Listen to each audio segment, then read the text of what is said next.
परवाह रूप से शिखा को ताना मारा। शिखा ने पंखा बंद कर दिया, फिर धीरे से अपने आप से बोली, दूसरे कमरे के खुले रहते हैं तो कभी भी कोई नहीं बोलता। शायद ये गलती सबसे बड़ी हुई कि भाभी ने सुन लिया। फिर तो भाभी पूरी तरह तांडव पर उतर आई। किसी तरह छोटी भाभी और उनके बेटे ने उनको शांत कराया। ऐसा तो घर में हर दूसरे तीसरे दिन हुआ करता था।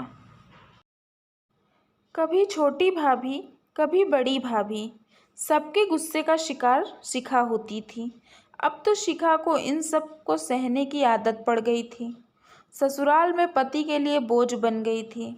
मार गाली सहती थी। एक दिन जब उसके पति ने शराब के नशे में उसको मारना चाहा तो किसी तरह वो अपने बेटे को लेकर भागी वहाँ से। फिर भाई को फ़ोन किया तो वो तुरंत पहुंचकर वहाँ से आए।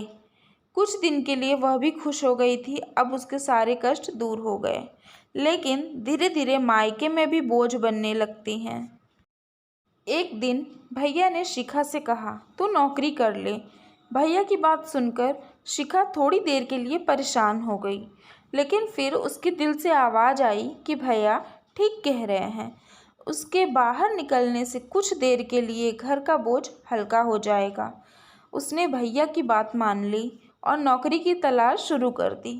मगर जैसे ही भाभी को पता चला, फिर वो भैया को समझाने लगी, बाहर नौकरी करने की क्या ज़रूरत है, बेटे को कौन संभालेगा, लोग क्या कहेंगे कि बहन से नौकरी करवा रहे हैं। भैया ने कहा, मुझे लोगों के कहने की परवाह नहीं है, मुझे अपनी बहन की परवाह है। जब वो काम करेगी तो अपनी समस्या का समाधान खुद ढूंढेगी। भैया ने ये बात बड़ी दृढ़ता के साथ पूरी की। और फिर शिखा का बाहर निकलना उसकी ज़रूरत है, उसके बेटे के लिए ज़रूरी है कि वो अपने पैरों पर खड़ी हो।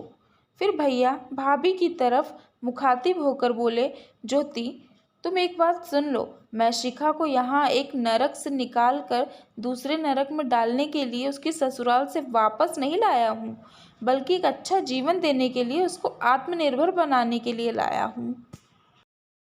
भाभी का मुंह खुला रह गया, मगर शिखा के मन में भाई के लिए प्रेम उमड़ पड़ा, जो उसके होठों पर निश्चल मुस्कान बनकर आ गया। तो गाइज, इसे कहते हैं परवाह करना।